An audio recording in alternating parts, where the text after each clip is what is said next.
చైనాతో ఈ మధ్య కాలంలో కావచ్చు, మీరు అన్నట్టు మొదటి నుంచి ఉంది, కవ్వింపు చర్యలు అనేవి కొనసాగుతూనే ఉన్నాయి.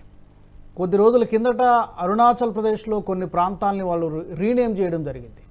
రీనేమ్ చేయడము, కొత్త మ్యాప్ విడుదల చేయడం కూడా జరిగింది. రీసెంట్లీ మనము కొన్ని ప్రాంతాలని టిబెట్లో కొన్ని ప్రాంతాలని పేర్లు ఏదో ప్రకటించడం కూడా జరిగింది. సో ఈ కౌంటర్ ఇవన్నీ కూడా జరుగుతూనే ఉన్నాయి. అంటే ఇప్పుడేమన్నా ఇప్పుడు కోalition గవర్నమెంట్ ఉంది కాబట్టి చైనా ఇంకా దుందుడుకుగా వ్యవహరించే అవకాశం ఉందా? Sir, you can never predict Chinese.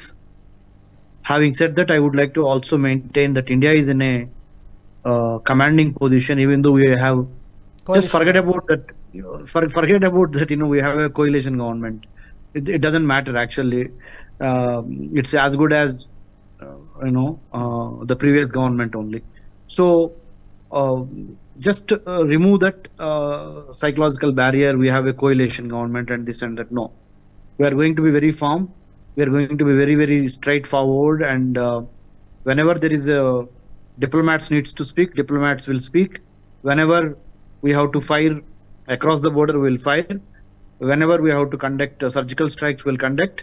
Whenever we have to be offensive, we'll be offensive. We won't spare anybody. Now it is a renewed, much spirited India. And then there are ample number of opportunities on the global affairs also. India's imprint on the way that India conducts its foreign policy. When we got independence, till about 2000, we were having reactive foreign policy, reactive defense policy, yes, reactive national security policy, or internal security policy rather. But from 2000 to 2014, we have, let's say, kind of a proactive policy. But 2014 onwards, we have been witnessing a policy I name predatory, PREDATORY. అంటే ఏంటంటే తెలుగులో శత్రువు ఎక్కడున్నాడో వెతికి పట్టుకొని కోట బద్దలు కొట్టుకొని వెళ్ళి శత్రువుని మట్టు పెడతాం అన్నమాట తెలుగులో. అదే కదా గర్మే గుస్కే మారేంగే, అదే కదా హిందీలో గర్మే గుస్కే మారేంగే, ఇంగ్లీష్ లో predatory foreign policy, predatory defense policy we have now developed. So India has come on to the global stage with a bang that you just can't take India for granted. We'll call it a spade. ఏది మంచో ఏది తప్పు ఏది చెడో మన interest, మన national interest ని మనము సమర్థించుకొని స్ట్రాటజిక్ కమ్యూనికేషన్ అంటారు ఇంగ్లీష్ లో. తెలుగులో చెప్పాలి అంటే ఎందుకు మాట్లాడుతున్నాం, ఎంత మాట్లాడాలి, ఎలా మాట్లాడాలి, ఎవరితో మాట్లాడాలి, దాన్ని స్ట్రాటజిక్ కమ్యూనికేషన్ అంటారు. అది we're following, practising in our outreach to the global committee of nations. Okay. And మరొక పక్క పాకిస్తాన్కి రోజు రోజుకి ఫినాన్షియల్ కండిషన్ బలహీనపడుతోంది. ఈవెన్ కనీస అవసరాలకు కూడా ఇది చాలా ఇబ్బంది పడుతున్నటువంటి పరిస్థితి అయినా కూడా వాళ్ళకి డిఫెన్స్ బడ్జెట్ మాత్రం ఎక్కడా తగ్గటం లేదు. ఈ మధ్యకాలంలో కూడా డిఫెన్స్కి మాత్రం బడ్జెట్ కేటాయింపులు ఏటకేట పెరుగుతూనే ఉన్నాయని చెప్తున్నారు. ఇది కేవలం భారత్కి ఏదో ఒక సిగ్నల్ ఇవ్వడం కోసం చేస్తున్నారా? ఇది నిజమేనా? యాక్చువల్గా అసలు డిఫెన్స్కి అంత బడ్జెట్ కేటాయించేటువంటి పరిస్థితిలో పాకిస్తాన్ ఉందా? I'll tell you, there is something called foreign military financing అంటారు. There is something called defense excessive items ని, అంటే whenever for example A country called United states of America, వాళ్ళు ఈ ఫారెన్ మిలిటరీ ఫైనాన్సింగ్ లో భాగంగా చాలా ఫ్రెండ్లీ కంట్రీస్ కి grants ఇస్తూ ఉంటారు. That could be China, that could be United States, or that is Russia, whoever, like France. వాళ్ళ friendly countries కి వాళ్ళ అవసరాలు ఉన్న వాటికి ఫారెన్ మిలిటరీ ఫైనాన్సింగ్ అంటారు దీన్ని. దాంట్లో భాగంగా loans, grants to acquire, to purchase, to procure military armaments ఇస్తూ ఉంటారండి. సో ఆ విధంగా కొన్ని Pakistan has been in the beneficiary side from China. Some time back it was United States, now it is China. So that keeps happening. And one more thing is national security and human security. There are two ways of looking at security. The very definition of security has been redefined in the 21st century. Security, రక్షణ అనే మాటకి పునర్నిర్వచనం జరిగింది తెలుగులో చెప్పాలంటే. రక్షణ అంటే ఒక military వాడు, ఒక పోలీసు వాడు ఒక లాఠీ పట్టుకొని ఒక గన్ను పట్టుకొని చేసేది కాదు. Non traditional security issues such as poverty, unemployment, pollution, terrorism, maritime piracy and cyber security కూడా, అది కూడా సెక్యూరిటీ కిందకు వస్తుంది కదా. అవునండి, అవును చెప్తాను. ఎకలాజికల్ డిజాస్టర్స్, ప్రకృతి వైపరీత్యాలు, మానవ తప్పిదాలు అంటే man made disasters and natural disasters అని 2 రకాలు ఉంటాయి. సో ఈ రెండిట్లో నుంచి చాలా వరకు మనం చూసినప్పుడు the very definition of security has been now enlarged or broadened. It's a comprehensive security model that will work. What is comprehensive security model?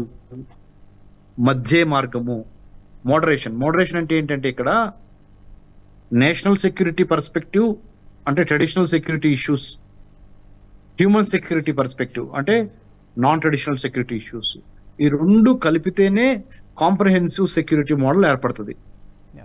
Okay, అంటే అర్థం ఏంటంటే ఒక దేశానికి సంబంధించినంత వరకు దేశం యొక్క ఆదాయాన్ని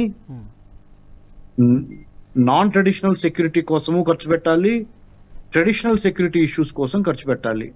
అంటే the budget that must be allocated to have food security, water security, coastal security, ecological security are economic security ఎంత ఇంపార్టెంటో border security, naval, army, air force, police, other paramilitary security ఇవన్నీ కలిపి ఇది ఒక వర్టికల్. ఈ food, health, water, ecology, women ఇవన్నీ కలిపి ఒక వర్టికల్. ఈ వర్టికల్ ఏమో కోర్ ట్రెడిషనల్ సెక్యూరిటీ ఇష్యూస్ చూసేది national security state centric model.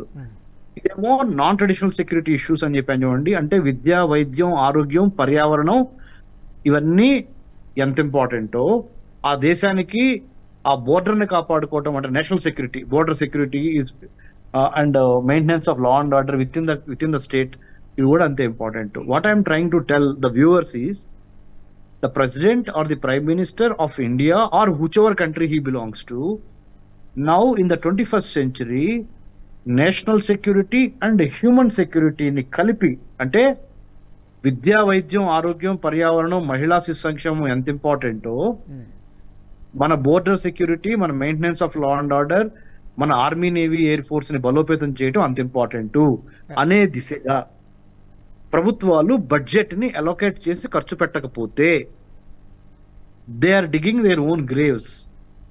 Pakistan లాగా, Pakistan is a failed state and many states in West Asia, పశ్చిమాసియాలో చాలా ఫెయిల్డ్ స్టేట్స్ ఉన్నాయి. ఇరాక్, సిరియా ఇవన్నీ ఏంటి?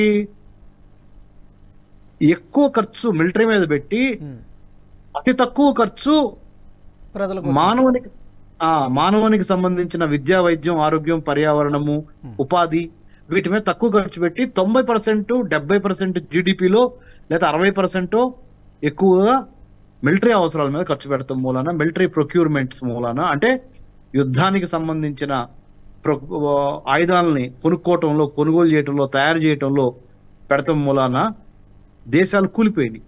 Pakistan is going to be in that particular stage of crumbling down, digging its own grave by unwisely spending more on the military needs rather than on the human security needs. Okay. But whereas India, we have been managing both vidya, vaidyam, arogyam, paryavaranamu, mahila శిశు సంక్షేమం ఎంత చేస్తున్నామో ఈ ఆయుధాల మీద, ఈ దేశ రక్షణకు సంబంధించిన బోర్డర్ సెక్యూరిటీ మీద కూడా we are maintaining చేస్తున్నారు. బై ఆ బ్యాలెన్స్ మెయింటైన్, ఈక్విలిబ్రియం అంటారు. అంటే స్ట్రాటజిక్ టర్మ్స్ లో స్ట్రాటజిక్ అటానమీ కోల్పోకుండా, అంటే మన యొక్క ఆత్మవిశ్వాసము, మన యొక్క ముందు చూపు, మన యొక్క ఆత్మాభిమానము, సెల్ఫ్ ఎస్టీము జాగ్రత్తగా బ్యాలెన్స్ చేసుకొని చేయటం మూలన మనం సక్సెస్ఫుల్ గా ముందుకు వెళ్తున్నాం. Pakistan is not learning from India unfortunately. That's why it is getting in to deep debt and also getting in to devil's den called China. ఈ వీడియో మీకు నచ్చినట్టయితే లైక్ చేయండి, 10 మందికి షేర్ చేయండి. అలాగే కామెంట్ల రూపంలో మీ అభిప్రాయాలను మాతో పంచుకోండి. Nationalist hub group of channels ను సబ్స్క్రైబ్ చేసుకుని తెలుగునాట జాతీయవాద జర్నలిజాన్ని ప్రోత్సహించండి. ఈ వీడియో కింద ఉన్న బెల్ ఐకాన్ పై క్లిక్ చేయడం మర్చిపోవద్దు.